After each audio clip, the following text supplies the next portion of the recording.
May asawa ka na ba? Opo. Bukod sa asawa mo, may boyfriend ka. Wala po.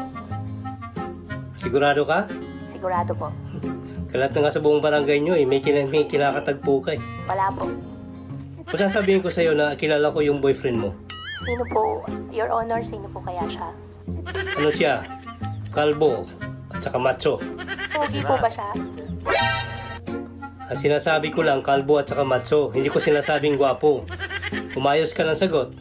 Yes po, Your Honor. Alam mo, ang chairman namin dito, maiksi lang ang pasensya. May kalalagyan ka talaga. Yes po, Your Honor. Huling tanong. Si Kalbo ba ang boyfriend mo? Wala pong katotohanan. You are lying! As chairman of this committee, I am going to cite you in contempt for lying. Any objection? No, Mr. Chair. Hearing none. You are cited in contempt.